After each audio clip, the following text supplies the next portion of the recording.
بحیثیت مسلمان پڑھ رہی ہیں۔ آئیے سب سے پہلے ہمارا انتہائی عقیدت و احترام کے ساتھ حضور صاحب الاولاد فخر موجودات جناب احمد مجتبیٰ محمد مصطفیٰ صلی اللہ تعالیٰ علیہ وسلم کی بارگاہ اقدس میں ہدیہ درود پاک پیش کرنے کی سعادتیں حاصل کریں اور پڑھیں اللہم صلی علی سیدنا شفیعنا مولانا محمد بارک وسلم صلاۃ و سلام علیک یا رسول اللہ صلی اللہ تعالیٰ علیہ وسلم۔ اعلیٰ حضرت امام احمد رضا خان فاضل بریلوی علیہ الرحمۃ والرضوان اس طریقے سے اللہ کے نبی علیہ السلام کے اخلاق کریمانہ کے تعلق سے بیان کرتے ہیں کہ تیرے خلق کو حق نے عظیم کہا، تیرے خلق کو حق نے جمیل کیا، کوئی تجھسا ہوا ہے نہ ہوگا کہا، تیرے خالق حسن و ادا کی پسند، اور خوشبو ہے دو عالم میں تیری اے گل چیدہ، خوشبو ہے دو عالم میں تیری اے گل چیدہ، کس منہ سے بیاں ہو تیرے اوصاف حمیدہ۔ ہمارا اعتقاد تو یہ ہے کہ پورا قرآن اللہ کے نبی علیہ الصلوۃ والتسلیم کے اخلاق کریمانہ کو دکھا رہا ہے اور اس کو ظاہر کر رہا ہے۔ اسی لیے اعلیٰ حضرت نے لکھتے ہوئے اتنا کہہ دیا کہ اے رضا خود صاحب قرآن ہے مداح حضور، اے رضا خود صاحب قرآن ہے مداح حضور، خود سے کب ممکن ہے پھر مدحت رسول اللہ۔ اللہ کے نبی علیہ السلام کی تعریف، اوصاف، کمالات، فضائل و خصائص اللہ بیان فرما رہا ہے، جس طریقے سے اللہ کی ذات کا کوئی ثانی نہیں ہے، اللہ کی صفات کا کوئی ثانی نہیں ہے۔ اللہ تعالیٰ جس کے بارے میں جو فیصلہ کر دے اور جس کے بارے میں تعریف کر دے، اس تعریف کی برابری بھی مخلوق نہیں کر سکتی ہے۔ تو اے رضا خود صاحب قرآن ہے مداح حضور، تجھ سے کب ممکن ہے پھر مدحت رسول اللہ۔ اللہ کے نبی سرور کائنات صلی اللہ علیہ وسلم کے اخلاق کریمانہ کو آج اگر ہم اپنی زندگی کے اندر ڈھال لیں تو وہ لوگ جو ہماری داڑھی کی بنیاد پر، وہ لوگ جو ہمارے شکل کی بنیاد پر، وہ لوگ جو ہماری ٹوپیوں کی بنیاد پر، وہ لوگ جو ہمارے ناموں کی بنیاد پر، وہ لوگ جو ہمارے دین اور مذہب کی بنیاد پر ہم سے متنفر ہیں، یقین کریں وہی لوگ آپ کے دامن سے وابستہ ہو جائیں گے، آپ کی کردار کی سچائی کی گواہی دیں گے اور اس کے ذریعے سے اسلام اور قرآن کی گواہی دیتے نظر آئیں گے۔ ذرا اندازہ لگائیں حضرت عیسیٰ علیہ نبی جناب علیہ الصلوۃ والتسلیم ہے، حضرت مریم رضی اللہ عنہا اپنی گود میں لے کر حضرت عیسیٰ علیہ السلام کو قوم کے پاس آتے ہیں۔ کیا کہا حضرت عیسیٰ علیہ السلام نے؟ انی عبداللہ وآتانی الکتاب وجعلنی نبیا، میں اللہ کا بندہ ہوں، مجھے کتاب دی گئی ہے اور مجھے نبی بنایا گیا ہے۔ ایک طرف حضرت عیسیٰ علیہ السلام ہے جو دربارے میں کلام فرما رہے ہیں اور اعلان نبوت فرما رہے ہیں، دوسری طرف سارے نبیوں کا سردار ہے، سارے رسولوں کا سردار ہے، پوری کائنات کو اگر اللہ نے وجود بخشا ہے تو اپنے حبیب جناب محمد رسول اللہ صلی اللہ علیہ وسلم کے ذریعے سے بخشا ہے۔ لیکن انہوں نے اعلان پیدائش کے وقت نہیں فرمایا، 10 سال 15 سال اور 20 سال تک اعلان نہیں فرمایا، بلکہ 40 سال کا وقفہ گزارا ہے، عرصہ گزارا ہے۔ یہی وجہ ہے جب اعلان نبوت فرمایا اللہ کے نبی علیہ السلام نے کیا فرمایا؟ کسی دوسری چیز کو نہیں رکھا، پہلے اپنے کردار کو سامنے رکھا ہے، اپنی سچائی کو سامنے رکھا ہے، اپنے صبح و شام میں کیے جانے والے افعال کو سامنے رکھا ہے اور لوگوں سے پوچھا ہے تو آپ نے کیا فرمایا؟ لقد لبثت فیکم عمرا من قبلہ افلا تعقلون، اے لوگوں اس سے پہلے یعنی قرآن کریم کے نزول سے پہلے اور اعلان نبوت سے پہلے میں نے اپنی زندگی کا اچھا خاصا حصہ تمہارے درمیان گزارا ہے، افلا تعقلون، کیا تمہیں شعور نہیں؟ کہنے کا مطلب یہ ہے کہ کیا تم مجھے کبھی جھوٹا پائے ہو؟ کیا تم مجھے کبھی چغل کرتا ہوا پائے ہو؟ فتنہ و فساد کرتا پائے ہوئے ہو؟ نہیں پائے ہو، ہمیشہ سچائی کی بات تم کرتے ہو۔ اور ان لوگوں نے کہا بھی تھا ما جربتک الا صادقا وامینا، ہم نے آپ کو کبھی بھی آزمایا ہے تو سچا پایا ہے اور امانت دار پایا ہے۔ اللہ کے نبی علیہ السلام نے اپنے کردار کو سامنے رکھا ہے کہ ہم نے 40 سالہ زندگی تمہارے درمیان رکھی ہے، اگر ہمیں جھوٹا نہیں مانتے ہو، ہمیں اگر فتنہ و فساد والا نہیں مانتے ہو تو آؤ اس ایک اللہ کی جانب جس کی عبادت میں کرتا ہوں اور جس کی توحید کی ذمہ داری میرے سر رکھی گئی ہے، اور اس اسلام کو تم حق مانتے ہو۔ اپنے کردار کو اللہ کے نبی علیہ السلام نے رکھا ہے۔ اب کردار کیا تھا، اس تعلق سے ہر روز ہم سنتے آ رہے ہیں اللہ کے نبی علیہ السلام کے بارے میں۔ 1 سال سے لے کر 45 سال تک ہم لوگ اپنی اس رات کی گفتگو میں سماعت کر چکے ہیں اور اللہ کے نبی علیہ السلام کو وہ کردار سماعت کر چکے ہیں۔ ایک بات جو انہی ایام سے مخصوص ہے کہ جب اللہ کے نبی علیہ السلام نے اعلان نبوت نہیں فرمایا تھا اور غار سے نکلے، تاخیر ہو گئی، حضرت خدیجہ الکبریٰ رضی اللہ تعالی عنہ کے پاس گئے اللہ کے نبی علیہ السلام، تو حضور نے فرمایا کہ اے خدیجہ، کیا تمہیں میری ذات پر خوف محسوس ہوا؟ یعنی بخاری کو اس روایت کو اس انداز میں پڑھا گیا، اقد خشیت علیہ، کیا تمہیں میری ذات پر خوف محسوس ہوا؟ خدیجہ الکبریٰ رضی اللہ تعالی عنہ نے فرمایا نہیں، کلا واللہ لا یخزیک اللہ ابدا، اللہ تعالیٰ آپ کو کبھی ضائع نہیں فرمائے گا، کبھی رسوا نہیں فرمائے گا، کبھی بے آبرو نہیں فرمائے گا۔ کیوں؟ اس کے بعد آپ نے 5 صفتیں اللہ کے نبی علیہ السلام کی بیان فرمائی۔ کیا؟ انک لتصل الرحم وتقسم المعدوم وتحمل الکلب وتقری الضیف وتعین علی نوائب الحق۔ اور حضرت خدیجہ الکبریٰ نے فرمایا کہ جس کے اندر یہ 5 صفتیں ہوں گی، جس کے اخلاق میں یہ 5 چیزیں داخل ہوں گی، اللہ تعالیٰ اس کو ضائع نہیں فرمائے گا، اس کو بے آبرو نہیں فرمائے گا، بلکہ اس کو عزت عطا فرمائے گا، اور وہ عزت دائمی عزت ہوگی۔ اللہ کے نبی علیہ السلام یہ وہ صفات ہیں جو اعلان نبوت سے پہلے ہیں، اور ان صفات کی گواہی کوئی عام آدمی نہیں بلکہ حضرت خدیجہ الکبریٰ رضی اللہ تعالیٰ عنہ کی ذات دے رہی ہے۔ اس سے یہ بات سمجھ میں آتی ہے کہ آپ اگر کسی بڑے منصب پر نہیں ہیں، آپ اگر کسی بڑے عہدہ پر نہیں ہیں، آپ کا اگر اقتدار نہیں ہے، آپ اگر کسی کرسی پر نہیں ہیں، عوام کا کوئی بڑا چہرہ نہیں ہے، اس کے باوجود آپ کے اندر یہ صفات ہونی چاہیے۔ آپ صلہ رحمی سے کام لیجیے، جو لوگ رشتہ دار ہیں ان کے حقوق کو ادا کیجیے، جو لوگ کمزور ہیں ان کا ساتھ دیجیے، جو لوگ مسکین ہیں آپ ان کی مسکینی دور کیجیے، ان کی ضرورتوں کو پورا کیجیے۔ مہمان اگر آ جائے تو مہمان کی مہمان نوازی کیجیے، اور اگر حق کے معاملے میں کسی کو تکلیف دی جا رہی ہے تو آپ اس کی تکلیف میں کھڑے ہو جائیے اور اس انسان کو تکلیف سے ہٹانے کے لیے مکمل طور پر کوشش کیجیے۔ یہ اللہ کے نبی علیہ السلام کی وہ صفات ہیں اور وہ اخلاق ہیں جو اللہ کے نبی علیہ السلام کے بارے میں حضرت خدیجہ الکبریٰ رضی اللہ تعالی عنہ نے اس وقت بیان فرمایا جب حضور نے اعلان نبوت نہیں فرمایا۔ اب ان ساری چیزوں کو سامنے رکھ کر کے اللہ کے نبی علیہ السلام نے ان لوگوں سے پوچھا تھا کہ بتاؤ، ہم نے اپنی زندگی کا لمبا وقفہ تمہارے درمیان گزارا ہے یا نہیں گزارا ہے؟ لوگوں نے کہا بالکل یا رسول، اے محمد ابن عبداللہ روحی فدا صلی اللہ علیہ وسلم، آپ نے گزارا ہے، آپ کو ہم ہمیشہ سچا پاتے ہیں، جھوٹ نہیں بولتے کبھی، آپ دغا اور فریب سے کام نہیں لیتے، آپ کے اندر کوئی بری بات نہیں ہے بلکہ اچھائیاں آپ کے اندر ہیں۔ اسی لیے جب حضرت عائشہ صدیقہ رضی اللہ تعالی عنہ سے پوچھا گیا کہ اللہ کے نبی علیہ السلام کے اخلاقی کریمانہ کیسے تھے، تو حضرت عائشہ نے بجائے اس کے صاف جواب دیا، آپ نے پوچھنے والے سے پوچھا کہ کیا تو نے قرآن کریم نہیں دیکھا؟ اگر قرآن کو تو نے دیکھا ہے تو وہی اللہ کے نبی علیہ السلام کے اخلاق ہے۔ گویا اللہ رب العزت جو قرآن میں بیان فرما رہا ہے کہ مومنوں کی صفات یہ ہونی چاہیے اور اچھے اخلاق یہ ہونی چاہیے، ان اخلاق کو اگر عملی طور پر آپ کو دیکھنا ہے تو محمد رسول اللہ صلی اللہ علیہ وسلم کی ذات مبارکہ ہے۔ کس طریقے سے ہیں اور کیسے اخلاق ہیں کہ کوئی امیر، کوئی غریب، کوئی مالدار، بچہ، جوان، بوڑھا، اس انداز میں کوئی تفریق اللہ کے نبی علیہ السلام نہیں فرماتے۔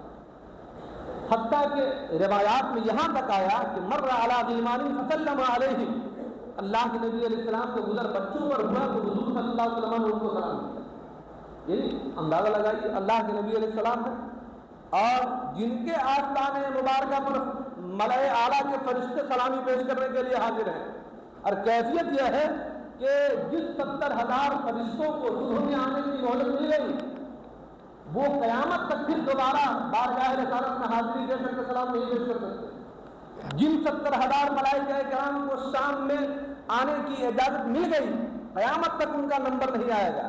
یعنی یہ کیفیت ہے کہ ملائے اعلیٰ کے فرشتے آ کر ان کو سلام کر رہے ہیں، لیکن تعلیم امت کے لیے اور امت کو بتانے کے لیے کہ آپ کا اگر عہدہ ہے، آپ کا اگر منصب ہے، سماجی اعتبار سے آپ کو بڑا آدمی تصور کیا جاتا ہے، تو ایک بچے کو آپ اس انداز میں اگنور نہ کریں تو اس کو احساس ہو جائے کہ ہماری حقیقت نہیں ہے۔ اسی لیے اللہ کے نبی علیہ السلام نے ان بچوں کو بھی سلام کیا۔ یہ تو یہ ہے۔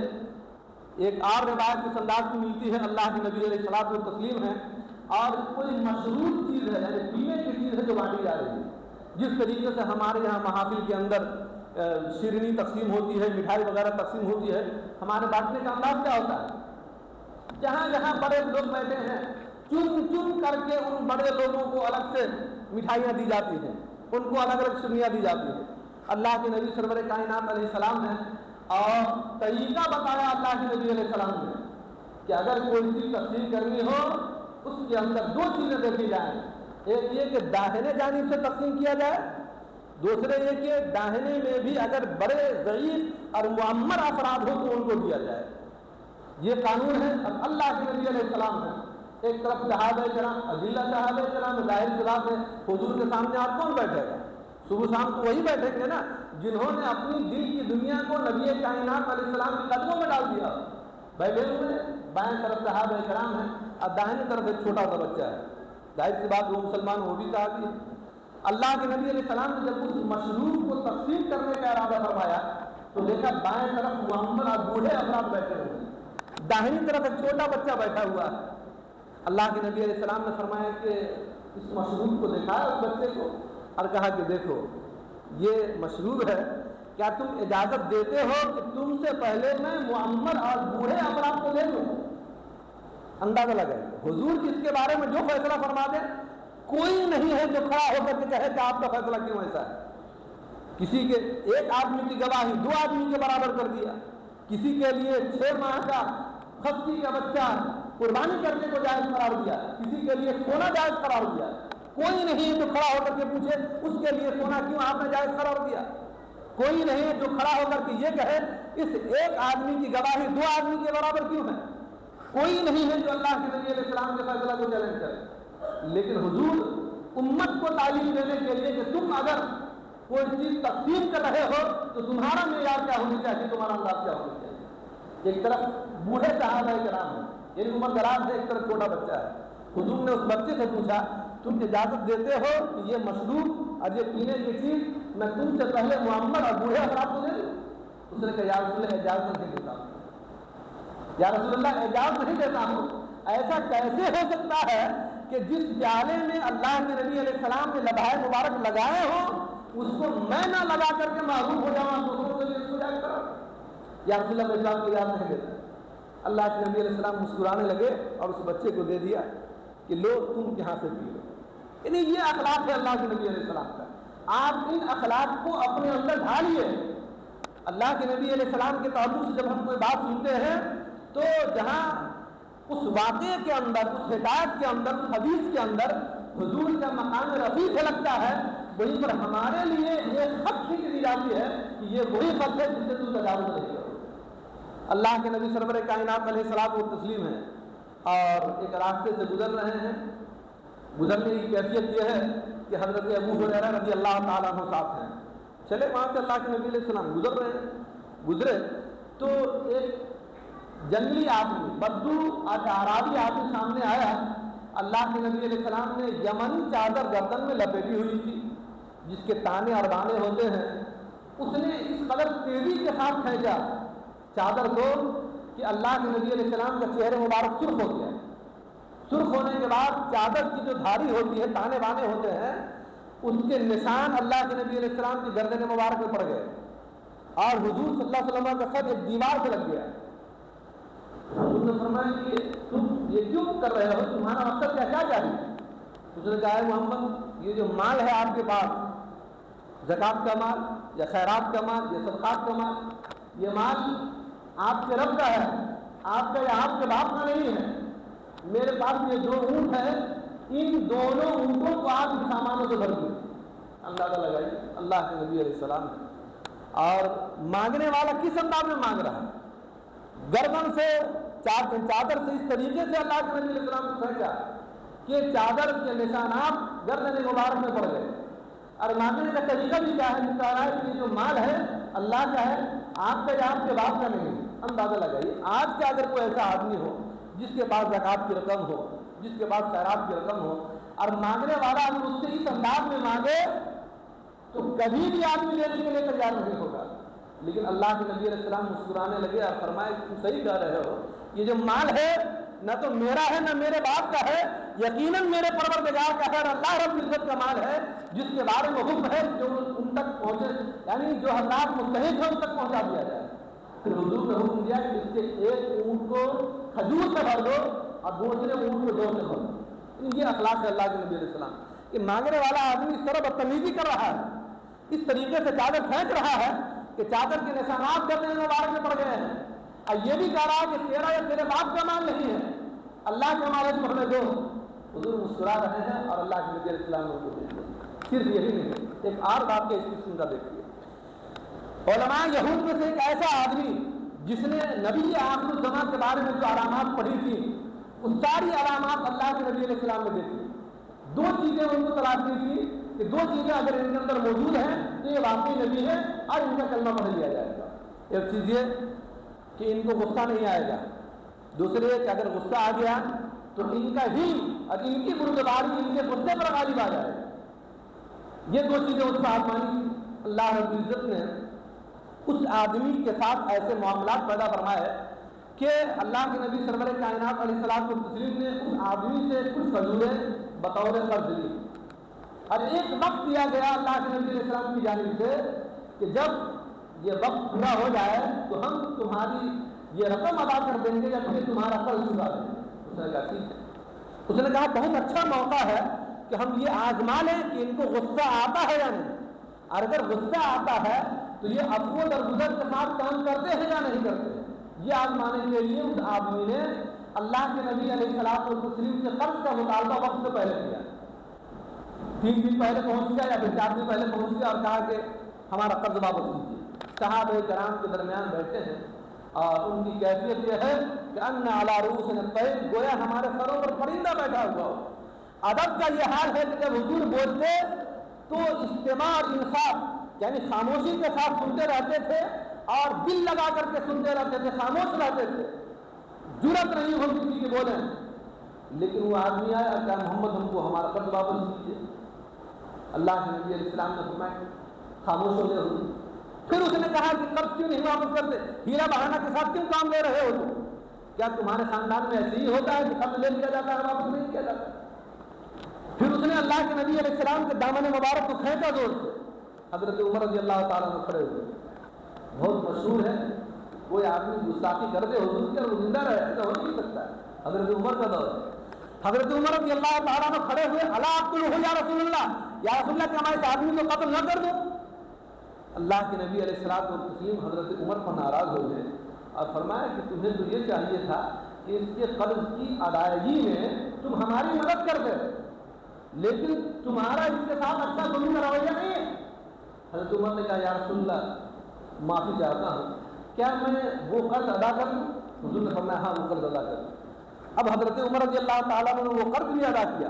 اس کے بعد اللہ کے نبی علیہ السلام نے فرمایا کہ 20 کا تم اس لیے بھی اس کو دو گے تو اس کے ساتھ تمہارا اچھا رویہ نہیں تھا، یعنی اس کا رویہ تمہارے ساتھ، تمہارا رویہ اس کے ساتھ اچھا نہیں تھا، تم اس کو مارنے کے لیے کھڑے ہو گئے تھے، جرمانہ کے طور پر تم کو 20 سال آگے دینا پڑے گا. اندازہ لگائیے اللہ کے نبی علیہ السلام نے اور قرض کا مطالبہ کرنے والے آدمی نے وقت سے پہلے آ کر کے مطالبہ کیا تھا. 4 دن 5 دن 3 دن پہلے آ کر کے اس نے کہا تھا کہ ہمارا قرض واپس کیجیے. حضور یہ کر سکتے تھے، کر دیتے کہ ابھی چلے جاؤ یہاں سے، تمہارا تو وقت مقرر نہیں ہوا، پھر ہم تمہیں قرض کیوں دیں گے. لیکن اللہ کے نبی علیہ السلام خاموش ہے، غصہ بھی نہیں ہو رہے. خاندانی آر دلایا گیا اس کی جانب سے کہ کیا آپ کے خاندان میں ایسے ہی ہوتا ہے کہ قرض لے کر کے ہیرے بہانہ تلاش ہو جاتا ہے؟ اللہ کے نبی علیہ السلام خاموش ہیں. اور اگر حضرت عمر ناراض ہوئے تو حضرت عمر پر بھی اللہ کے نبی علیہ السلام نے ناراضی دکھائی ہے. آج ہم اپنی کیفیت دیکھیں. آج اگر ہم کسی ایسی جگہ پر ہوں جہاں ہمارے ماننے والے لوگ ہوں اور آنے کے بعد کوئی آدمی ہمارے خاندان کو برا بھلا کہے گا, اگر ہمیں برا بھلا کہے گا اور ہم پر جو قرض ہے اس کی ادائیگی سے وقت سے پہلے اگر آگے سے مطالبہ کرے گا تو اس وقت ہماری کیفیت کیا ہوگی؟ ہمارے پاس کچھ لوگ ہوں کہ ہم ان کو بھیڑا دیں گے, اس کو مارو. ضرورت ہے اس کی کہ یہ ہم سے قرض کا مطالبہ کرے گا اور مطالبہ کرنے کے ساتھ ساتھ وقت سے پہلے آ کر کے مطالبہ کرے گا, اس کو مارو, اس کو پیٹو.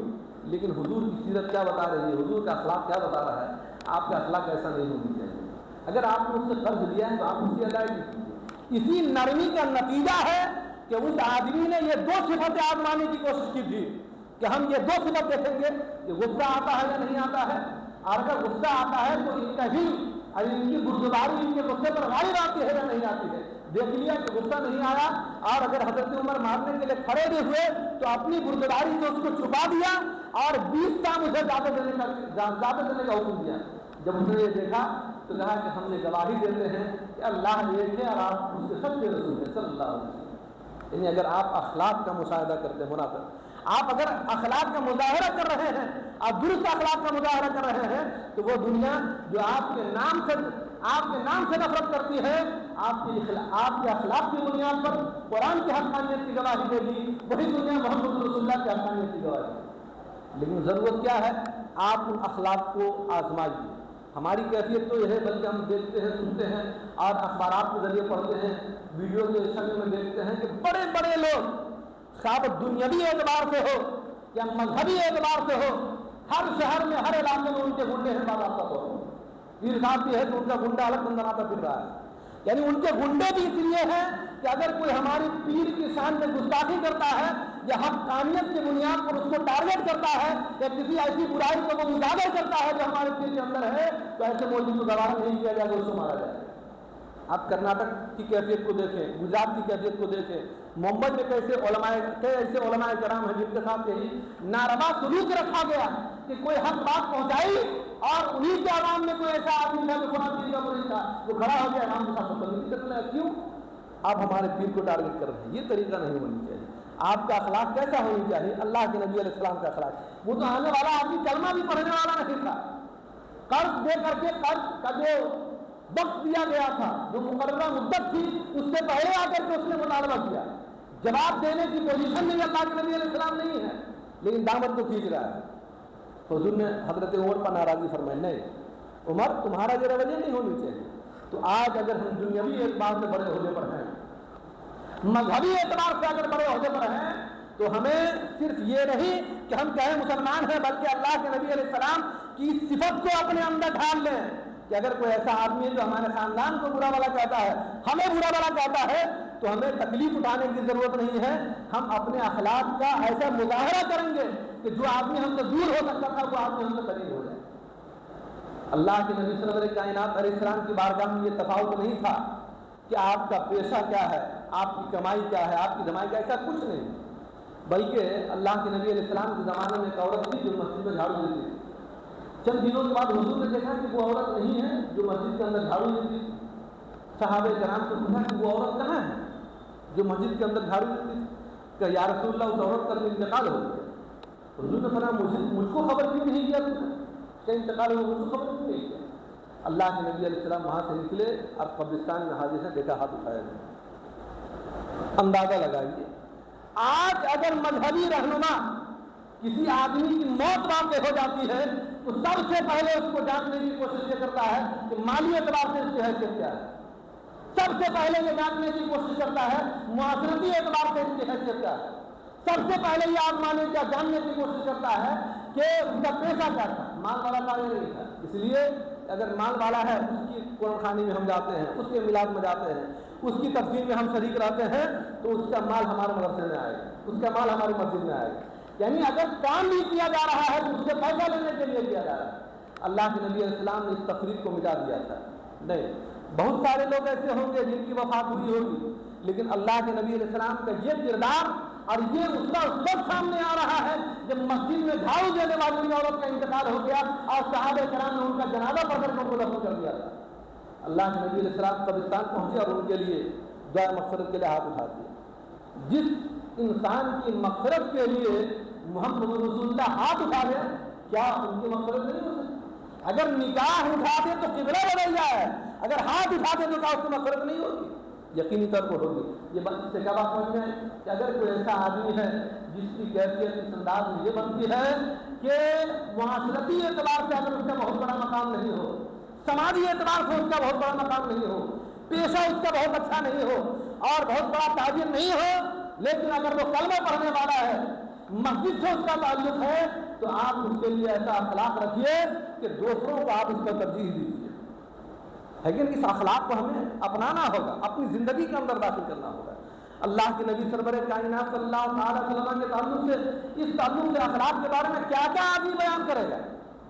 حضرت حسن رضی اللہ تعالیٰ عنہ نے جب اللہ کے نبی علیہ السلام کے اخلاق کے بارے میں بیان فرمایا تو کہا حضور ایسے تھے، حضور کے بولنے کا انداز یہ تھا، حضور کے کلام فرمانے کا انداز یہ تھا، حضور کسی سے ملتے تھے تو ان کیفیت یہ بنتی تھی، کوئی تفریق نہیں، آپ بڑے ہیں چھوٹے ہیں نوجوان ہیں، کچھ تفریق نہیں، حتیٰ کہ اگر چھوٹے بچوں کو لایا جاتا تھا تو اللہ کے نبی صلی اللہ کائنات علیہ السلام یہ نہیں دیکھتے تھے یہ کس کا بیٹا ہے، یہ نہیں دیکھتے تھے کہ ہمارے خاندان کا ہے یا نہیں، یہ نہیں دیکھتے تھے کہ خونی رشتہ ہم سے ہے یا نہیں، چھوٹا بچہ ہے تو اللہ کے نبی علیہ السلام اس کے گال پر ہاتھ رکھتے تھے، محبت کا اظہار فرماتے تھے، حتیٰ کہ ایک صحابی بڑے ہو گئے اور کوئی آدمی اگر بڑھتا تھا اور ان کے چہرے کی جانب ہاتھ رکھتا تھا تو وہ منع کر دیتے تھے، نہیں رکھتے، کیوں؟ یہاں پر ہمارے آقا جناب محمد رسول اللہ صلی اللہ تعالیٰ علیہ وسلم نے اپنے ہاتھ مبارک کو رکھا تھا، اس دستے مبارک کے لمس کو میں آج بھی محسوس کرتا ہوں، اس کی خوشبو آج بھی محسوس کرتا ہوں، اسی لیے میں یہ تصور کرتا ہوں جس گائے پر اللہ کے نبی علیہ السلام نے ہاتھ رکھا ہو اس گائے کو کوئی دوسرا آدمی نہ چھوئے۔ حتیٰ کہ بعض روایات میں اتنا تک آیا کہ ایک صحابی ہے جب وہ رکوع میں جاتے تھے تو ان کا زلف اتنا لمبا تھا کہ زمین میں چلا جاتا تھا، یعنی رکوع میں جاتے تھے تو ان کا بال زمین سے سر جایا کرتا تھا، کسی نے پوچھا کہ اتنا بڑا بال کیوں رکھتے اس کو کاٹو، مردوں کی طرح رہو، یہ کیوں صورت اختیار کی ہے؟ اس نے کہا کہ ہم بال اس لیے نہیں کاٹ رہے ہیں کہ اللہ کے نبی جناب محمد رسول اللہ صلی اللہ علیہ وسلم نے اس کو ہاتھ لگایا، یعنی حضور نے ہاتھ لگایا ہے، اب اس کی کیفیت یہ ہے کہ کسی حجام کو اختیار نہیں ہے کہ ان کے سر سے وہ بال کو جدا کر دیں، یہ کیفیت۔ تو اللہ کے نبی علیہ السلام کی سیرت کو ہمیں اپنانا ہوگا، اللہ کے نبی علیہ السلام جس طریقے سے لوگوں سے پیش آتے تھے، جو رویہ اللہ کے نبی علیہ السلام کے لوگوں کے ساتھ ہوتا تھا، اس سیرت کو آپ اپنائیے، اس اخلاق کو آپ اپنائیے۔ قرآن کریم دیکھیے، قرآن جو بیان کر رہا ہے وہی اللہ کے نبی علیہ السلام کی زندگی ہے۔ قرآن نے اگر خطاب کرتے ہوئے مومنین سے کہا کہ تمہارے چلنے کا انداز کیا ہونا چاہیے، تمہارے بولنے کا انداز کیا ہونا چاہیے، تمہارا اخلاق، تمہارا رویہ کیسا ہونا چاہیے، تو وہ سمجھنے کے لیے اللہ کے نبی علیہ السلام کی سیرت کو دیکھیے، زندگی کو دیکھیے۔ آخر کیوں صحابہ کرام نے ایک ایک حرکت و نقل کو اللہ کے نبی علیہ السلام نے نقل کیا، کیوں کیا ہے؟ آنے والے لوگوں کو معلوم ہو جائے کہ سیرت صرف یہی نہیں ہے کہ آپ نماز کس انداز میں پڑھ رہے ہیں، روزہ حج زکات کس انداز میں ادا کر رہے ہیں، آپ زندگی کس انداز میں گزار رہے ہیں، بچوں کے ساتھ آپ کا رویہ کیسا ہے، نوجوانوں کے ساتھ آپ کا رویہ کیسا ہے، اور بوڑھے لوگوں کے ساتھ آپ کا رویہ کیسا ہے۔ اگر آپ اپنے رویے کے اندر سچائی جانچنا چاہتے ہیں تو اس کو دیکھیں، یہ سیرت رسول اللہ میں مل رہا ہے یا نہیں مل رہا ہے، ہمارا یہ قول، ہمارا یہ فعل، ہمارا یہ کردار اللہ کے نبی علیہ السلام کی سیرت کی غمازی کر رہا ہے یا نہیں کر رہا ہے؟ اگر غمازی کر رہا ہے تو ہم رسول اللہ صلی اللہ علیہ وسلم کی سیرت پر عمل کرنے والے بھی ہیں اور سن کر اپنی زندگی کے اندر بھی اس کو نافذ کرنے والے ہیں۔ اگر ایسا نہیں ہے تو ہمیں اپنے اخلاق کو پھر سے تبدیلنا ہوگا کہ اللہ کے نبی علیہ السلام کا جیسا اخلاق تھا ہم نے اس کو صحیح طور پر پایا ہے یا نہیں پایا۔ یہی وجہ ہے کہ فتح مکہ کا دن آیا، یہ وہ لوگ سامنے کھڑے ہوئے ہیں جن کی کیفیت یہ ہے کہ حضور کو گالیاں دی تھی، حضور کو پتھر برسائے تھے، حضور کے ماننے والے لوگوں کو ستایا تھا، مظالم کے پہاڑ ڈھائے تھے۔ کون ایسی تکلیف ہے جس تکلیف سے صحابہ کرام کو گزارا نہ گیا؟ لیکن جب فتح مکہ کا دن آیا کسی نے کہا الیوم یوم الملحمہ، آج کا دن تو گوشت کے لوتھڑا اڑا دینے کا دن ہے۔ یہ وہ لوگ ہیں جنہوں نے ہم کو ستایا تھا، مکہ سے حبشہ کی جانب ہجرت کرنے کو مجبور کیا تھا، دو مرتبہ حبشہ کی جانب ہجرت ہوئی، طائف کی جانب ہجرت کرنے پر مجبور کیا تھا، مکہ سے مدینہ کی جانب آنے پر مجبور کیا تھا، آج ہم لوگوں کو چھوڑے گئے۔ اللہ کے نبی علیہ السلام تو نبی رحمت ہے، آپ نے فرمایا الیوم یوم المرحمہ، آج کا دن گوشت کے لتڑا اڑا دینے کا دن نہیں ہے، بلکہ آج کا دن رحمت کے اظہار کا دن ہے۔ اللہ تعالیٰ یہ دیکھنا چاہتا ہے کہ تم ان لوگوں کے ساتھ رحمت کے ساتھ پیش آتے ہو یا نہیں آتے ہو، نرمی کے ساتھ پیش آتے ہو یا نہیں آتے ہو۔ اسی لیے جب اللہ کے نبی علیہ السلام نے ان لوگوں کو سب میں کھڑا کیا اور لوگوں سے پوچھا بتاؤ آج میں تمہارے ساتھ کیا کرنے والا ہوں۔ ظاہر سی بات ہے، آپ نے جو کسی کو تکلیف دیا ہو، اتنی تکلیف دیا ہو کہ چچا کی موت ہو رہی ہے، بیوی کی موت ہو رہی ہے، تو بجائے یہ کہ پڑوسی اگر اس کے غم میں شریک نہیں ہو تو خاموش رہتا ہے، لیکن شعب ابی طالب کا 3 سال گزر گیا ہے، چچا کا انتقال ہو گیا، خدیجہ کبریٰ بیوی کا انتقال ہو گیا، لوگوں نے خوشیوں کے ساتھ رہنے بجائے ہر تکلیف سے گزارا تھا اللہ کے نبی علیہ السلام کو۔ وہ لوگ سامنے کھڑے ہیں، لیکن کیا کہا تھا؟ اے محمد، ہم نے تو آپ کو ہمیشہ نرمی کرنے والا پایا ہے، ہمیشہ شفقت کرنے والا پایا ہے۔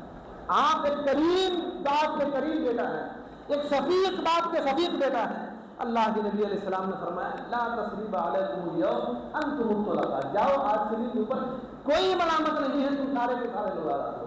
اللہ کے نبی علیہ السلام نے جب رحمت کا مظاہرہ فرمایا ہے، قرآن کریم کی آیت نازل ہو گئی اذا جاء نصر اللہ والفتح ورأیت الناس يدخلون فی دین اللہ افواجا، اے محبوب جب فتح مکہ کا دن ہوگا آپ لوگوں پر رحمت کریں گے، آپ لوگوں پر شفقت کریں گے، لوگوں کو معاف فرمائیں گے۔ اب کیفیت یہ بنے گی کہ آپ کی معافی کی بنیاد پر جو لوگ آپ کے مخالف تھے، آپ کے جان کے در پر تھے، جن پر در پر تھے، آپ کی عزت و آبرو کے در پر تھے، وہ لوگ اب آپ کی غلامی سے نکل نہیں پائیں گے، بلکہ آپ کے فرمان مبارک سے وابستہ ہو جائیں گے اور کلمہ طیبہ لا الہ الا اللہ محمد رسول اللہ پڑھ کر کے دامن اسلام سے وابستہ ہو جائیں گے۔ اور یہی ہوا جب اللہ کے نبی علیہ السلام نے معاف فرمایا ہے۔ قرآن کہتا ہے یدخلون الناس کہ لوگ فی دین اللہ افواجا، فوج در فوج اسلام میں داخل ہونے لگے، یعنی جن لوگوں تک تبلیغ کی جا رہی تھی دشمن ہو جا رہے تھے، مان نہیں رہے تھے، لیکن اللہ کے نبی علیہ السلام کا اخلاق دیکھ کر کے، اللہ کے نبی علیہ السلام کا عفو درگزر دیکھ کر کے وہ لوگ اسلام کے خائف نہیں، اسلام کے دشمن نہیں، بلکہ اسلام کے دامن سے وابستہ ہو گئے۔ آج بھی اگر ہم اور آپ ایسے اخلاق کریمانہ کو شامل کر لیتے ہیں اپنی زندگی کے اندر تو ہماری دنیا بھی کامیاب ہو جائے گی، آخرت بھی کامیاب ہو جائے گی، اور جو لوگ آپ سے دور ہیں وہ لوگ بھی آپ سے قریب ہو جائیں گے۔ یہی وجہ ہے کہ آپ صحابہ کرام کی زندگی کو دیکھیے، آپ چھوٹا سا قافلہ ہے، 12-14 افراد پر مشتمل قافلہ ہے کسی ملک کے، لیکن جب وہ قافلہ واپس آیا ہے اس قافلے کے جانے سے پہلے کوئی مسلمان نہیں تھا، لیکن جب یہ قافلہ واپس آ رہا ہے تو سینکڑوں لوگوں کی آنکھیں آپ دیدہ ہیں اور دل میں کلمہ طیبہ کا دل ہو رہا ہے اور زبانوں سے یہ کہہ رہے ہیں مسلمانوں کہاں جا رہے ہو تم یہی قیام کرو۔ کیوں؟ ان لوگوں نے اپنے کردار کے ذریعے سے ثابت کیا تھا، اپنے اخلاق کے ذریعے سے ثابت کیا تھا، ورنہ اندازہ لگائے کون ہے جو عجم کا رہنے والا ہے، سلمان فارس کے رہنے والے تھے، بلال حبش کے رہنے والے تھے، ہے کہ نہیں؟ لیکن ان لوگوں نے قرآن کی حقانیت کی گواہی دی ہے۔ ظاہر سی بات ہے آزاد آدمی اس وقت کا پڑھا لکھا نہیں تھا، پھر غلام پڑھا لکھا ویسا کیسے ہو سکتا ہے؟ لیکن حضرت بلال نے کس کو دیکھا؟ حضرت سلمان فارسی نے کس کو دیکھا؟ دیکھا کہ ایک مجسم قرآن ہے جو بازار میں چل رہا ہے، دیکھا صحابہ کرام کی زندگیوں کو دیکھا، اللہ کے نبی علیہ السلام کی زندگیوں کو دیکھا، اس کے بعد جب دیکھ لیا تو یہ یقین کر لیا یہ دین غلط نہیں ہو سکتا ہے، یہ دین فاسد نہیں ہو سکتا ہے، جس کی تعلیمات اتنی واضح ہیں، جو دین اخلاق کا مظاہرہ کرنے کے اس انداز میں اور اس شاندار انداز میں حکم دیتا ہے وہ دین غلط نہیں ہو سکتا ہے۔ جو لوگ دور تھے جن کی زبان عربی نہیں تھی وہ قرآن سمجھ نہیں سکتے تھے، قرآن پڑھ نہیں سکتے تھے، لیکن حضور کے اخلاق کو دیکھ رہے ہیں، وہ صحابہ کرام کے اخلاق کو دیکھ رہے ہیں۔ آپ بھی اگر اپنے اخلاق کا مظاہرہ صحیح انداز میں کریں گے تو دنیا جو آپ سے دور ہے وہ آپ سے قریب ہوتی ہوئی نظر آئے گی۔ اسی لیے قرآن کریم نے صاف فرما دیا انک لعلی خلق عظیم، اور اللہ کے نبی علیہ السلام نے یہاں تک فرما دیا انما بعثت لاتمم مکارم الاخلاق، میری بعثت ہی اس لیے ہوئی ہے کہ مکارم اخلاق کی تکمیل کروں۔ کوئی ایک اچھی عادت ایسی نہیں ہے جس کو اچھی تصور کیا جائے اور وہ اللہ کے نبی علیہ السلام کی زندگی میں نہ ہو، بلکہ کسی بھی چیز کے تعلق سے اچھائی اور برائی کے بارے میں، کسی بھی قول و عمل کی اچھائی اور برائی کا فیصلہ ہمیں کرنا ہوتا ہے تو ہم سب سے پہلے دیکھتے ہیں اللہ کے نبی علیہ السلام اس بارے میں کیا کہہ رہے ہیں۔ اگر حضور نے اس کو پسند فرمایا ہے تو وہ کام اچھا ہے، حضور نے اگر نظریں پھیر لی ہیں، آنکھیں موند لی ہیں تو وہ کام کبھی بھی اچھا نہیں ہو سکتا۔ یعنی اچھائی اور برائی کا معیار بھی ہے تو وہ محمد رسول اللہ صلی اللہ علیہ وسلم کی ذات ہے۔ اللہ رب العزت کی بارگاہ میں دعا ہے کہ ہم تمام لوگوں کو اپنے حبیب پاک سرور کائنات صلی اللہ علیہ وسلم کے اخلاق کریمانہ کو اپنانے کی توفیق عطا فرمائے۔ وما علینا الا البلاغ۔ السلام علیکم ورحمۃ اللہ وبرکاتہ۔